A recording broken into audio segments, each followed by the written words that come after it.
ಮನಸ್ಸಿಟ್ಟು ಕಿವಿ ಕೊಡಿ, ನಿಮ್ಮ ಮನಸ್ಸಿಗೆ ನಿಮ್ಮಾಪ್ತನ ಪಿಸುಮಾತು. ಮನವೇ ನೀ ಅನಂತ ಆಕಾಶ. ತುಂಬ ಜನ ಪೋಷಕರು ಅವರ ಮಕ್ಕಳನ್ನು ಹಾಸ್ಟೆಲ್ಗೆ ಕಳಿಸಬೇಕಾದ್ರೆ ಅವ್ರಿಗೊಂದು ನಿರೀಕ್ಷೆ ಇರುತ್ತೆ. ಅದೇನದು ಅಂತಂದರೆ, ಹಾಸ್ಟೆಲ್ಗೆ ಕಳಿಸಿದ್ರೆ ಅವ್ರ ಮಗ ಅಥವಾ ಮಗಳು ಚೆನ್ನಾಗಿ ಓದ್ತಾಳೆ, ಅಥವಾ ಒಳ್ಳೆ ಡಿಸಿಪ್ಲಿನ್ ಕಲ್ತು ಬಿಡ್ತಾರೆ, ಆರ್ಗನೈಸ್ಡ್ ಆಗಿರ್ತಾರೆ, ಶಿಸ್ತು ಬಂದುಬಿಡತ್ತೆ, ಆಮೇಲೆ ಕೆಟ್ಟ ಸ್ನೇಹಗಳಿಂದ ಅಥವಾ ಬೇಡವಾಗಿರುವಂತಹ ಸ್ನೇಹಗಳಿಂದ ದೂರವಾಗಿ ಹೋಗ್ಬಿಡ್ತಾರೆ, ಅಲ್ಲಿ ಅವರಿಗೆ ಓದೋದು ಒಂದೇ ಕೆಲಸ ಆಗಿರತ್ತೆ, ಹೀಗೆಲ್ಲ ಅಂದುಕೊಳ್ತಾರೆ.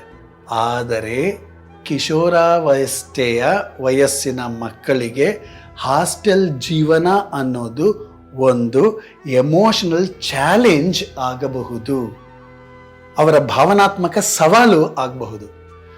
ಕೆಲವರಿಗೆ ಅದೊಂದು ಉತ್ತಮ ಅನುಭವ ಆಗಬಹುದು, ಆದರೆ ಬಹಳಷ್ಟು ಮಕ್ಕಳಿಗೆ ಅದು ಒಂಟಿತನ ಆಗ್ತದೆ, ಒತ್ತಡವನ್ನು ಉಂಟು ಮಾಡ್ತದೆ ಮತ್ತು ಅವರ ಕೋಪಕ್ಕೆ ಕೂಡ ಕಾರಣ ಆಗ್ತದೆ ಈ ಹಾಸ್ಟೆಲ್ ಲೈಫ್ ಅನ್ನೋದು. ಈ ಹಾಸ್ಟೆಲ್ ಲೈಫ್ನ ಕೇವಲ ಡಿಸಿಪ್ಲಿನ್ ಸಿಸ್ಟಮ್ ಅಂತ ನೋಡುವುದಕ್ಕಿಂತ ಅದನ್ನು ಒಂದು ಸೈಕಾಲಜಿಕಲ್ ಎನ್ವೈರ್ನ್ಮೆಂಟ್ ಅನ್ನೋದನ್ನು ಅರ್ಥ ಮಾಡಿಕೊಳ್ಬೇಕು.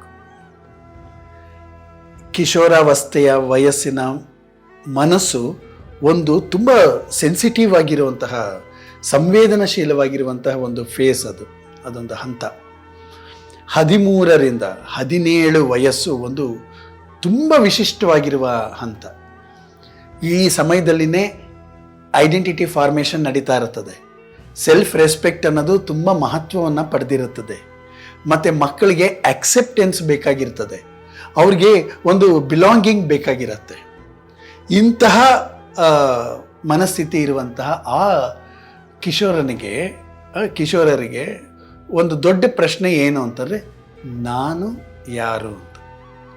ಇದು ಸೆಲ್ಫ್ ಎಕ್ಸ್ಪ್ಲೋರೇಷನ್ನ ಸಮಯ ಇದಾಗಿರ್ತದೆ, ಇಂಟ್ರಾಸ್ಪೆಕ್ಷನ್ ಅಲ್ಲ, ಸೆಲ್ಫ್ ಎಕ್ಸ್ಪ್ಲೋರೇಷನ್ ಸಮಯ ಅದು. ಈ ಪ್ರಶ್ನೆಗೆ ಉತ್ತರ ಹುಡುಕೋ ಸಮಯದಲ್ಲಿ ಮಕ್ಕಳು ಹೆಚ್ಚು ಎಮೋಷನಲಿ ಸೆನ್ಸಿಟಿವ್ ಆಗಿರ್ತಾರೆ. ಯಾವತ್ತೂ ಚೆನ್ನಾಗಿ ನೆನಪಿಡೋಣ, ನಮ್ಮ ಮನಸ್ಥಿತಿಗಳು ರೂಪುಗೊಳ್ಳುವುದು ಭಾವನೆಗಳಿಂದ. ಹಾಸ್ಟೆಲ್ ಜೀವನದಲ್ಲಿ ಕೆಲವು ಮಾನಸಿಕವಾಗಿರುವಂತಹ ಸವಾಲುಗಳು ಇರ್ತವೆ. ಒಂದನೇದು, ಮಕ್ಕಳು ಮನೆ ಬಿಟ್ಟು ದೂರ ಆಗಿರುವಂತಹ ನೋವು.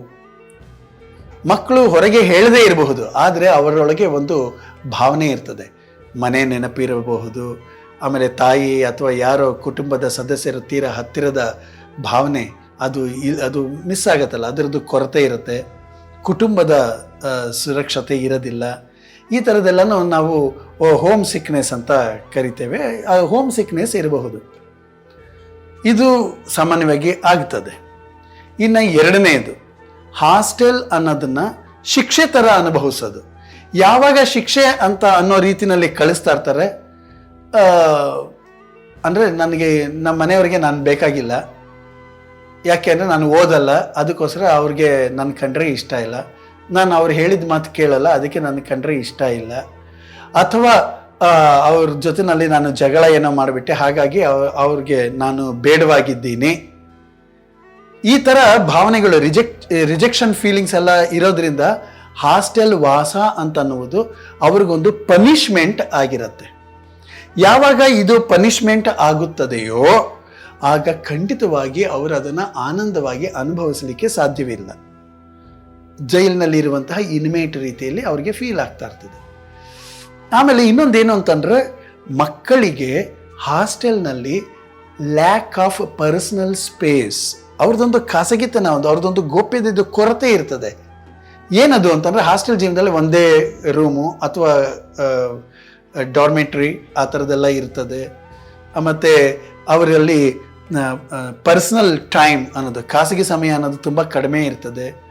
ಇದರಿಂದ ಸೈಕಾಲಜಿಕಲ್ ಫೆಟೀಗ್, ಅಂದರೆ ಮಾನಸಿಕವಾಗಿ ಅವರು ಆಯಾಸಗೊಳ್ಳುವರು. ಆಮೇಲೆ ಹಾಸ್ಟೆಲ್ಗಳಲ್ಲಿ ಏನಾಗ್ತದೆ, ಸ್ನೇಹಿತರೇ ಜಾಸ್ತಿ ಇರೋದರಿಂದ ಆ ಪಿಯರ್ ಪ್ರೆಷರ್ ತುಂಬ ಪ್ರಭಾವಶಾಲಿ ಇರ್ತದೆ, ಪರಿಣಾಮಕಾರಿಯಾಗಿರ್ತದೆ.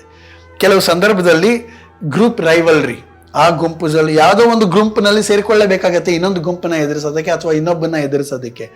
ಹಾಗಾಗಿ ಈ ಗುಂಪುಗಳ ನಡುವೆ ಸಂಘರ್ಷಗಳಾಗೋದು, ಬುಲ್ಲಿಯಿಂಗ್ ಮಾಡೋದು, ರೇಗಿಸೋದು, ಇವುಗಳು ಕೂಡ ಮಕ್ಕಳಲ್ಲಿ ಸ್ಟ್ರೆಸ್ನ ಉಂಟು ಮಾಡ್ತಾ ಇರ್ತದೆ. ಇನ್ನು ಮುಖ್ಯವಾಗಿ ಏನು ಅಂತಂದರೆ, ಅವರಿಗೆ ಕೇಳಿಸ್ಕೊಳ್ಳುವಂತಹ ವ್ಯಕ್ತಿಗಳು ಅಲ್ಲಿ ಇದರ ಇಲ್ವಾ ಅನ್ನುವುದರ ವಿಷಯ. ಆ ಕೇಳಿಸ್ಕೊಳ್ಳುವಂಥ ವ್ಯಕ್ತಿಗಳದ್ದು ಕೊರತೆ ಇತ್ತು ಅಂತಂದರೆ ಮಕ್ಕಳಲ್ಲಿ ಮಾನಸಿಕವಾಗಿ ತುಂಬ ಸಮಸ್ಯೆಗಳಾಗ್ತದೆ. ಈಗ ವಾರ್ಡನ್ ಯಾವಾಗ್ಲೂ ಯಾವುದೋ ಒಂದು ಮಗುವುದೇ ಅಲ್ವಲ್ಲ ಅವರಿಗೆ ಕೆಲಸ.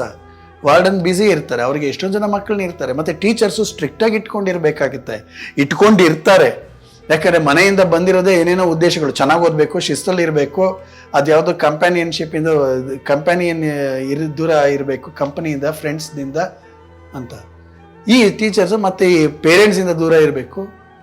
ಆವಾಗ ಈ ಮಕ್ಕಳಿಗೆ ನನ್ನ ಮಾತು ಯಾರು ಕೇಳ್ತಾರೆ, ಇದು ಯಾರು ನನ್ನ ಮಾತನ್ನು ಕೇಳೋದು? ಇಂತಹ ಪರಿಸ್ಥಿತಿ ಅವರಲ್ಲಿ ಎಂತಹ ಮನಸ್ಥಿತಿ ಉಂಟು ಮಾಡುತ್ತೆ ಅಂತಂದರೆ ಎಮೋಷನಲ್ ಐಸೋಲೇಷನ್ ಆಗುತ್ತೆ. ಒಂದು ಒಳ್ಳೆಯ ಹಾಸ್ಟೆಲಿನ ವಾತಾವರಣ ಹೇಗಿರಬೇಕು ಅಂತಂದರೆ, ವಾರ್ಡನ್ಸ್ ಅಂತ ಅನ್ನೋರು ಸೆಕ್ಯೂರಿಟಿ ಗಾರ್ಡ್ಗಳ ಥರ ವರ್ತಿಸೋದಲ್ಲ, ಅವರು ಮೆಂಟರ್ಗಳಾಗಿ ಇರಬೇಕು.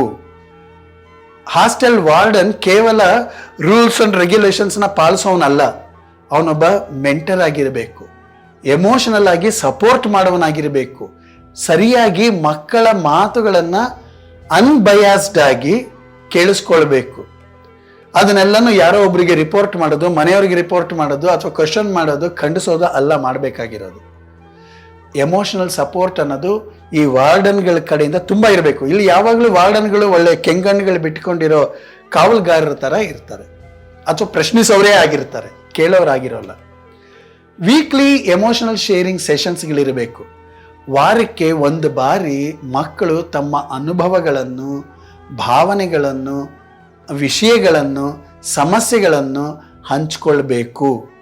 ಶೇರಿಂಗ್ ಸರ್ಕಲ್ ಇರಲೇಬೇಕು. ಅವರ ಭಾವನೆಗಳನ್ನ ಹೇಳ್ಕೊಳ್ಳೋಂಥದ್ದು. ಮತ್ತು ಪ್ರತಿಯೊಂದು ಹಾಸ್ಟೆಲ್ನಲ್ಲಿ, ಅದು ಚಿಕ್ಕದೇ ಇರಲಿ ದೊಡ್ಡದೇ ಇರಲಿ, ಕೌನ್ಸಿಲಿಂಗ್ ಸಪೋರ್ಟ್ ಇರಬೇಕು. ಟ್ರೈನ್ಡ್ ಕೌನ್ಸಿಲರ್ ಇರಬೇಕು. ಮೆಂಟಲ್ ಹೆಲ್ತ್ ಅವೇರ್ನೆಸ್ನ ಉಂಟು ಮಾಡುವಂತಹ ಅಲ್ಲಿ ಆ್ಯಕ್ಟಿವಿಟೀಸ್ಗಳು ಅಥವಾ ಶಿಬಿರಗಳು ನಡೀತಾ ಇರಬೇಕು. ಅದು ಬಹಳ ಮುಖ್ಯವಾಗಿರೋದು. ಓರಿಯೆಂಟೇಷನ್ ಇರುವಂಥ ಕೆಲಸಗಳು ಆಗ್ತಾ ಇರಬೇಕು. ಮತ್ತು ಹಾಸ್ಟೆಲ್ನಲ್ಲಿ ಮುಖ್ಯವಾದಂತಹ ನಿಯಮ ಯಾವುದಾಗಿರಬೇಕು ಅಂತಂದರೆ, ರೆಸ್ಪೆಕ್ಟ್ ಫಾರ್ ಡಿಗ್ನಿಟಿ. ಒಂದು ರೆಸ್ಪೆಕ್ಟ್ ಕಲ್ಚರ್ ಇರಬೇಕು. ಯಾವುದೇ ಒಂದು ಮಗುವನ್ನು ಅವಮಾನ ಮಾಡುವುದು, ಅದನ್ನು ಅಪಹಾಸ್ಯ ಮಾಡುವುದು, ಬುಲ್ಲಿಯಿಂಗ್ ಮಾಡುವುದು ಸಂಪೂರ್ಣವಾಗಿ ಅಲ್ಲಿ ಇರಕೂಡದು. ಯಾವುದೇ ರೂಪದಲ್ಲಿಯೂ ಇರಕೂಡದು, ದೊಡ್ಡವರಿಂದಾಗಲಿ ಜೊತೆಯಲ್ಲಿರೋವರಿಂದಾಗಲಿ. ಮತ್ತು ಮಕ್ಕಳಿಗೆ ಕ್ರಿಯೇಟಿವ್ ಔಟ್ಲೆಟ್ಗಳಿರಬೇಕು. ಯಾವುದೇ ಹಾಸ್ಟೆಲ್ನಲ್ಲಿ ಕ್ರಿಯೇಟಿವ್ ಔಟ್ಲೆಟ್ಸ್ ಅಂತ ಅಂದರೆ ಸ್ಪೋರ್ಟ್ಸ್ ಇರಬೇಕು, ಆರ್ಟ್ಗೆ ಅವಕಾಶ ಇರಬೇಕು, ಕಲೆ ಸಾಹಿತ್ಯಕ್ಕೆ, ಮತ್ತು ಮ್ಯೂಸಿಕ್ಗೆ, ಕೇಳುವ ಮತ್ತು ಕಲಿಯುವ ಇವುದೆಲ್ಲ ಇರಬೇಕು. ಮತ್ತು ರೈಟಿಂಗ್, ಪೊಯೆಟ್ರಿ ಬರೆಯೋದು, ಕಥೆಗಳನ್ನ ಬರೆಯೋದು, ಪ್ರಬಂಧಗಳನ್ನ ಬರೆಯೋದು, ಅವ್ರಿಗನ್ಸಿರುವಂಥ ವಿಚಾರಗಳನ್ನ ಬರೆಯೋದು, ಇವೆಲ್ಲ ಬರೆಯುವಂತಹ ತರಬೇತಿಯನ್ನು ಕೊಡಬೇಕು. ಇವೆಲ್ಲವೂ ಕೂಡ ಮಸ್ಟ್. ಆಮೇಲೆ ನೇಚರ್ ವಾಕ್ ಮಾಡೋದು. ಹಾಸ್ಟೆಲ್ನ ಗೋಡೆಗಳು ಜೈಲು ಗೋಡೆಗಳಲ್ಲ, ನಾವು ಇದರಿಂದ ಹೊರಗಡೆ ಹೋಗಬೇಕು ಅನ್ನುವಂತಹ ಎಮೋಷನಲ್ ರಿಲೀಸ್ ಆಗುವಂತಹ ಕೆಲಸಗಳೆಲ್ಲ ಅಲ್ಲಿ ಆಗಬೇಕು. ಇನ್ನು ಪೋಷಕರು ಗಮನಿಸಬೇಕಾಗಿರುವ ವಿಷಯಗಳೇನು ಅಂತಂದರೆ, ಯಾವುದೇ ಅವರ ಮಕ್ಕಳನ್ನು ಹಾಸ್ಟೆಲ್ಗೆ ಕಳಿಸಬೇಕಾದ್ರೆ ಮುಂಚೆ ಕೇಳಬೇಕಾಗಿರೋ ಪ್ರಶ್ನೆಗಳೇನು ಅಂತಂದರೆ, ಇದು ಅವನಿಗೆ ಸೂಟಬಲ್ಲಾ, ಇದು ಸೂಕ್ತವಾ, ಅವನು ಎಮೋಷನಲಿ ರೆಡಿಯಾಗಿದ್ದಾನ, ಸುಮ್ಮನೆ ಹೋಗಿ ದಬ್ಬೋದಲ್ಲ, ಎಮೋಷನಲ್ ಆಗಿ ಅವನು ರೆಡಿಯಾಗಿದ್ದಾನ. ಬಹಳ ಮುಖ್ಯವಾಗಿ ಹಾಸ್ಟೆಲ್ ಅನ್ನೋದು ಎಂದೆಂದಿಗೂ ಒಂದು ಪನಿಷ್ಮೆಂಟ್ ಆಗಬಾರದು. ಹಾಸ್ಟೆಲ್ ಅನ್ನೋದೊಂದು ಶಿಕ್ಷೆ ಅಲ್ಲ, ಅದು ಅವನ ಅಥವಾ ಅವಳ ಒಂದು ಕಲಿಕೆಯ ಪ್ರಯಾಣ, ಲರ್ನಿಂಗ್ ಜರ್ನಿ ಆಗಬೇಕು. ಜೀವನದ ಒಂದು ಹೊಸ ಅನುಭವಕ್ಕೆ ತೆರೆದುಕೊಳ್ಳುವಂತಹ ಖುಷಿ ಅಲ್ಲಿರಬೇಕು. ಒಬ್ಬ ಕಿಶೋರನಿಗೆ ಅಥವಾ ಕಿಶೋರಿಗೆ ಹಾಸ್ಟೆಲ್ ಕೇವಲ ವಾಸ ಮಾಡುವಂತಹ ಸ್ಥಳ ಅಲ್ಲ. ಈ ಹೈಸ್ಕೂಲು ಮತ್ತು ಮಿಡ್ಲ್ ಸ್ಕೂಲು ಕಾಲೇಜ್ದು ಫಸ್ಟ್ ಇಯರ್ ಸೆಕೆಂಡ್ ಇಯರ್ ಮಕ್ಕಳು ಇರ್ತಾರಲ್ಲ, ಅವರ ಮಾನಸಿಕ ಬೆಳವಣಿಗೆಯ ಪರಿಸರ, ಸೈಕಾಲಜಿಕಲ್ ಎಕೋಸಿಸ್ಟಮ್ ಆಗಿರ್ತದೆ. ಅಲ್ಲಿ ಅವರಿಗೆ ಸಿಗಬೇಕಾಗಿರೋದು 2 ಮುಖ್ಯವಾದ ವಸ್ತುಗಳು ಯಾವುದು ಅಂತಂದರೆ ಕೇರಿಂಗ್ ಆ್ಯಂಡ್ ಅಂಡರ್ಸ್ಟ್ಯಾಂಡಿಂಗ್. ಅವರನ್ನು ಅರ್ಥ ಮಾಡ್ಕೊಳ್ಬೇಕು, ಕಾಳಜಿ ವಹಿಸಬೇಕು. ಅಂತಹದ್ದು ಸಿಕ್ತು ಅಂತಂದರೆ ಮಕ್ಕಳು, ಹಾಸ್ಟೆಲ್ ಮಕ್ಕಳು ಕೇವಲ ಉತ್ತಮ ವಿದ್ಯಾರ್ಥಿಗಳಾಗೋಲ್ಲ, ಅವರು ಬ್ಯಾಲೆನ್ಸ್ಡ್ ಪರ್ಸನಾಲಿಟಿಗಳಾಗ್ತಾ ಬೆಳೀತಾ ಹೋಗ್ತಾರೆ. ಇದು ಬಹಳ ಮುಖ್ಯವಾಗಿ ಗಮನಿಸಬೇಕು. Thank you. ಮನಸ್ಸಿರುವವರಿಗೆ ಮಾನಸಿಕ ಸಮಸ್ಯೆಗಳು ತಪ್ಪಿದ್ದೇನಲ್ಲ, ಹೃದಯ ಇರುವವರಿಗೆ ಭಾವನೆಗಳ ತೊಳಲಾಟವು ಕೂಡ ತಪ್ಪಿದ್ದೇನಲ್ಲ. ಸಂಘರ್ಷ, ಸಮಸ್ಯೆ, ಒತ್ತಡ, ಆತಂಕ, ಸಂಘರ್ಷ ಇವೆಲ್ಲವೂ ಇದ್ದೇ ಇರ್ತದೆ. ನಿಮ್ಮಲ್ಲಿ ಯಾವುದೇ ಪ್ರಶ್ನೆಗಳಿದ್ದರೆ, ಸಂದೇಹಗಳಿದ್ದರೆ, ಸಮಸ್ಯೆಗಳಿದ್ದರೆ, ಹೇಳಿಕೊಳ್ಳಲಾಗದ, ಯಾರೊಂದಿಗೂ ಹೇಳಿಕೊಳ್ಳಲಾಗದಂತಹ ವಿಷಯಗಳು ನಿಮ್ಮನ್ನು ಕಾಡ್ತಾ ಇದ್ದರೆ ನೀವು ನಮ್ಮೊಂದಿಗೆ ಬಹಳ ಮುಕ್ತವಾಗಿ ಹಂಚ್ಕೊಳ್ಳಿ. ಹೀಗೆ ಹಂಚ್ಕೊಳ್ಳೋದ್ರಿಂದ ಏನಾಗ್ತದೆಯೋ, ಐಡೆಂಟಿಟಿ ರಿವೀಲ್ ಆಗಿ ಎಲ್ಲ ವಿಷಯಗಳು ಗೊತ್ತಾಗತ್ತೇನೋ ಅನ್ನುವಂತಹ ಭಯ ಬೇಡ. ನಿಮ್ಮ ಗೋಪ್ಯತೆಯನ್ನು ಕಾಪಾಡುವುದು, ನಿಮ್ಮ ಐಡೆಂಟಿಟಿಯನ್ನು ನಾವು ರಿವೀಲ್ ಮಾಡದೇ ಇರುವುದು ನಮ್ಮ ನೈತಿಕ ಹೊಣೆಗಾರಿಕೆ ಆಗಿರ್ತದೆ. ಹಾಗಾಗಿ ನೀವು ಈ ಕೆಳಕಂಡಂತಹ ನಂಬರ್ಗೆ ನೀವು ವಾಟ್ಸಪ್ ಮೆಸೇಜ್ ಮಾಡಬಹುದು ಅಥವಾ ವಾಯ್ಸ್ ನೋಟ್ ಕೂಡ ಕಳಿಸ್ಕೊಡ್ಬಹುದು. ಯಾರಿಗೂ ಹೇಳಿಕೊಳ್ಳಲಾಗದಂತಹ ನಿಮ್ಮ ಸಮಸ್ಯೆಗಳನ್ನು ಹೇಳ್ಕೊಳ್ಳಿ. ನಿಮ್ಮ ಬಗ್ಗೆ ಆಗಲಿ, ನಿಮ್ಮ ಸಂಬಂಧಗಳ ಬಗ್ಗೆ ಆಗಲಿ, ಅಥವಾ ನಿಮ್ಮ ಮನೆಯವರ ಮಕ್ಕಳ ಬಗ್ಗೆ ಆಗಲಿ, ಯಾವುದಾದ್ರೂ ಸರಿಯೇ. ಇದಕ್ಕೆ ಯಾವುದೋ ರೀತಿಯ ಒಂದು ಮಾರ್ಗೋಪಾಯ ಇರ್ತದೆ. ಸಾಧ್ಯವೇ ಇಲ್ಲ ಅಂತ ಅನ್ನುವಾಗ ಡೆಡ್ ಎಂಡ್ ಅಂತ ಏನು ಇರೋದಿಲ್ಲ, ಬೇರೆ ಕಿಟಕಿಗಳು ತೆಗೆದಿರ್ತವೆ. Thank you.